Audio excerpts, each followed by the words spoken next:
నమస్తే, welcome to view point. నేను సిరిసాగర్. ప్రపంచంపై అణు భయాలు ముసురుకుంటున్నాయి. అణ్వస్త్రాల పాఠవ పరీక్షలో అగ్రరాజ్యాలు పోటీ పడుతుండడం ఇతర ప్రపంచ దేశాలను కలవరపెడుతోంది. అణు ఇంధనంతో నడిచే క్రూయిజ్ క్షిపణి భూరోవెస్తనిక్ విజయవంతంగా పరీక్షించినట్లు రష్యా గత ఆదివారం ప్రకటించిన నేపథ్యంలో అమెరికా అధ్యక్షుడు డొనాల్డ్ ట్రంప్ గురువారం సంచలన నిర్ణయాన్ని తీసుకున్నారు. అణ్వస్త్రాలపై గడిచిన 33 ఏళ్లుగా పాటిస్తున్న విధానాన్ని మార్చుకుంటున్నట్లు వెల్లడించారు.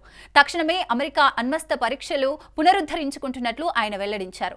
1992 నుంచి అమెరికా స్వచ్ఛందంగా అమలు చేస్తున్న అణు పరీక్షల నిషేధం ట్రంప్ ప్రకటనతో ముగిసిపోయింది. దక్షిణ కొరియాలోని భూసాన్లో చైనా అధ్యక్షుడు జీ జిన్పింగ్ తో సమావేశం కావడానికి కొన్ని నిమిషాల ముందు ట్రంప్ నుంచి ఈ ప్రకటన వెలువడడం ప్రాధాన్యతను సంతరించుకుంది. అణ్వస్త్ర సంపత్తిలో అమెరికా, రష్యా తర్వాతి స్థానంలో ఉన్న చైనాకు ఇది వ్యూహాత్మక హెచ్చరికగా కూడా విశ్లేషకులు భావిస్తున్నారు. అణు కార్యక్రమాలను విస్తరించుకుంటున్న రష్యా, చైనాకు దీటుగా పోటీ పడేందుకే ఈ నిర్ణయం తీసుకున్నట్లు ట్రంప్ తెలిపారు. ఇతర దేశాలు పరీక్షా కార్యక్రమాలు జరుపుతున్న కారణంగా నేను కూడా సమాన స్థాయిలో మన అణు పరీక్షలు మొదలు పెట్టాలని యుద్ధ శాఖను ఆదేశించాను. ఆ ప్రక్రియ వెంటనే ప్రారంభమవుతుంది అని ట్రంప్ తెలిపారు.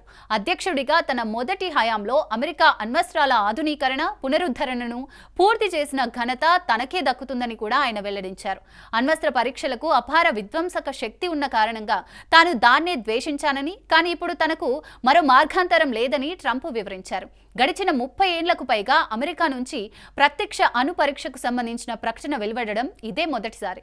1992 సెప్టెంబర్లో నెవేడా పరీక్షా కేంద్రం నుంచి చివరిసారి అణ్వస్త్ర పరీక్ష జరిగింది.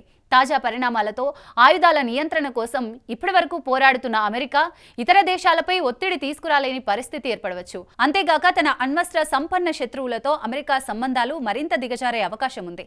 అమెరికా పూర్తి స్థాయి అణ్వస్త్ర పరీక్షలను చేపడితే దశాబ్దాలుగా అణు పరీక్షలపై ఉన్న ఆంక్షలు తొలగిపోయి అది కొత్తగా ఆయుధాల పోటీకి దారితీసే ప్రమాదం ఉందని నిపుణులు ఆందోళన వ్యక్తం చేస్తున్నారు. ఉద్రిక్తతల వేళ తాజా పరిణామం భౌగోళిక రాజకీయ ఉద్రిక్తతలు పెరిగిపోయి అణ్వస్త్ర పోటీకి ప్రపంచ దేశాలు సిద్ధపడుతున్న వేళ అమెరికా అధ్యక్షుడు ట్రంప్ అణు పరీక్షల నిర్వహణకు ఆదేశించారు. అణు ఇంధన సామర్థ్యంతో నడిచే క్రూయిజ్ క్షిపణికి పోసిడాన్ అణు టార్పిడోకు విజయవంతంగా పరీక్షలు నిర్వహించినట్లు రష్యా అధ్యక్షుడు పుతిన్ గత ఆదివారం ప్రకటించిన నేపథ్యంలో ట్రంప్ నుంచి ఈ నిర్ణయం వెలువడింది.